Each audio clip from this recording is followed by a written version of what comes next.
অনুপমা তুমি চ্যানেলের এবারের নিবেদন সত্যি ঘটনা অবলম্বনে লেখা সুইসাইড নোট। আবৃত্তি শামীম সর্দার। প্রিয় মা, 24 বছর পর কলম ধরেছে তোমাদের বড় আদরের এই বাধ্য মেয়েটা। এতগুলো বছর পর কেন লিখছি জানো? কারণ তোমরা আজ আর পৃথিবীতে নেই বলে। জানো মা, গল্পটা খুবই সাধারণ। গল্পের নাম দিতে পারো সুখ কেনার গল্প। মেয়ের সুখ কিনতে গিয়েই তো আমার বিয়েটা দিলে তোমাদের পছন্দ করা ছেলের সাথে। তারপর থেকে 24টা বছর কাটিয়ে ফেলেছি। সবাই বলে বাবা মা নাকি ছেলে মেয়ের ভালো চায়। ভালোই যদি চাইলে তাহলে কেন আমি ভালো থাকতে পারলাম না? মেয়ের বিয়ে দিয়ে তোমরা কিন্তু ভালো ছিলে, যেমনটি চেয়েছিলে ঠিক তেমনি। পয়সাওয়ালা, সৎ, চরিত্রবান একটা ছেলে, একদম তোমাদের মনের মতো। বিয়েটা হলো আমার, অথচ আমার মতে নয়। জানো মা, আমি 24 বছর ধরে সংসারে আছি। এই সংসারে তোমাদের কথা রেখেছি, তোমাদের সম্মান বজায় রাখতে পেরেছি। তাই তো দারুণভাবে অভিনয় করেও যাচ্ছি।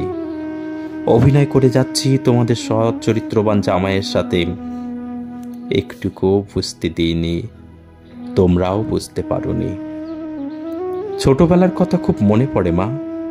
আমার মন খারাপ থাকলে, শরীর অসুস্থ হলে, মিথ্যে কথা বললে তুমি ঠিক ধরে ফেলতে। তুমি বলতে মায়েদের কাছে মিথ্যে বলা যায় না, মায়ের মন সব বুঝতে পারে। ভেবেছিলাম তুমি অন্তত বুঝবে। মেয়ের মনের কথা মা বুঝতে পারে না, তা হয় নাকি? দেখলাম তুমিও বাবার মতোই গো ধরে বসে থাকলে। সেদিনের কথা ভাবলে চোখে জল আসে। যন্ত্রণাটা বুকের মধ্যে তলা পাকিয়ে ওঠে আজও।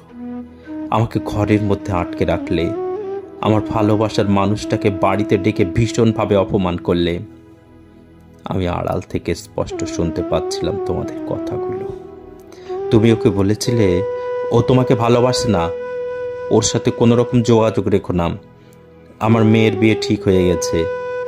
ওকে যদি সত্যি ভালোবাসো তাহলে ওর জীবন থেকে সরে গিয়ে প্রমাণ করে দিও তুমি সত্যি ওকে ভালোবাসো। আমি শুনেও সেদিন কিছু করতে পারিনি। এক প্রকার জোর করেই বাধ্য হয়ে বিয়েটা করে নিলাম। আমাকে নিরুপায় করে দিয়েছিলে, হাত মুখ বেঁধে দিয়েছিলে, বললে মেয়ে হয়ে বাবা মায়ের মরণ দেখতে চাস। আমার বুকে পাথর চাপিয়ে দিলে। আমি আমার ভালোবাসার মানুষকে বিয়ে করলে তোমরা সুইসাইড করে নেবে। যতদিন বাঁচবো ততদিন ওই দোষের ভাগিদার হয়ে আমাকে নাকি বাঁচতে হবে। জানো মা, আমাকে সবাই বলে ভাগ্যবতী। তোমাদের মতো বাবা মা পেয়েছি, অমন একটা সংসার পেয়েছি, ভালো মানুষ বর পেয়েছি। আমার আর কি চাই? ছোটবেলায় তোমাদের থেকে যা চেয়েছি তাই দিয়েছ, কোনো আবদার না করিনি। যখন ভালোবাসার মানুষটার কথা বললাম, বললে তোর অন্যায় আবদার তোর বাবা মেনে নেবে না। এদিকে দেখো, আবার বিয়ের পর থেকে আমাকে আর কোনো আবদার করতেই হয়নি। চাওয়ার আগেই সব কিছু পেয়ে যাই। সত্যি মা, আমি ভাগ্যবতী বটে। তবে অভিনয় করতে করতে আজ বড় ক্লান্ত। সুখী সংসারের সেরা বউ হয়ে উঠতে বেশি দিন টাইম লাগেনি। তোমরা প্রায় আমাকে বলতে বাবা মায়ের পছন্দে বিয়েটা করেছিলে বলে তাই আজ এত সুখী। তোমাদের কথা শুনে মনে মনে হাসতাম। সুখী হতে পারলাম কোথায় মা? সুখী হতে চেয়েই তো আমার ভালোবাসার মানুষটার কথা তোমাকে প্রথম বলেছিলাম। তুমি বলেছিলে ভালো মন্দ বোঝার ক্ষমতা হয়নি তোর, আমরা তোর ভালো চাই, তাই আমাদের পছন্দই তোকে বিয়ে করতে হবে। তাই তো এমন এক সুখের বাসা কিনে দিলে। সে বাসায় আমার গভীর অসুখ। তবে হ্যাঁ, আমার জীবন থেকে ভালোবাসার মানুষটাকে কেড়ে নিলেও মন থেকে কেড়ে নিতে পারোনি। 24 বছরে তাকে একটুও ভুলতে পারিনি। তাই আজও কেঁদে বুক ভাসাই, মনের মন্দিরে তাকে শুধু পুজো করি। যতবার ভেবেছি নতুনকে নিয়ে বাঁচবো, ততবারই আমার প্রাক্তনকে আরো বেশি করে ভালোবেসে ফেলেছি। তবে একটা কথা মা, লোক সমাজে, তোমাদের সোসাইটিতে তোমরা জিতে গেলেও জিততে পারোনি আমার কাছে, আমার প্রাক্তনের কাছে। তোমাদের কথা সে রেখেছে, সত্যিকারের ভালোবাসার প্রমাণ সে দিয়েছে আমার জীবন থেকে সরে গিয়ে, কিন্তু তার মন থেকে আমাকে সরাতে পারোনি বোধ হয়, যেমনটা আমার মন থেকে তাকে সরিয়ে দিইনি।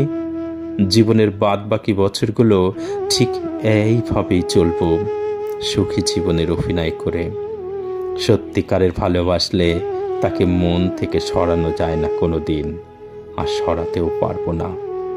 তবে ভীষণ কষ্ট পাই সুখী জীবনের অভিনয় করে নয়, কষ্ট হয় জীবন্ত লাশ হয়ে বেঁচে থাকতে হয় বলে। কে বলেছে মানুষ মৃত্যুর আগের মুহূর্তে সুইসাইড নোট লিখে যায়? আমার মতো কত অভাগিনী আছে যারা মরে গিয়ে বেঁচে যেতে পারেনি, বরং বেঁচে থেকে কবেই সে মরে গেছে। আচ্ছা, লিখলাম, তা আমার মনের বেদনায় শুধু নয়, বলতে পারো এক জীবন্ত লাশের বেদনা বিধুর সুইসাইড নোট। ভালো থেকো মা। অনুপমা তুমি চ্যানেলের পরবর্তী গল্প বা কবিতা পেতে সবার আগে ইউটিউবে চ্যানেলটি সাবস্ক্রাইব করুন।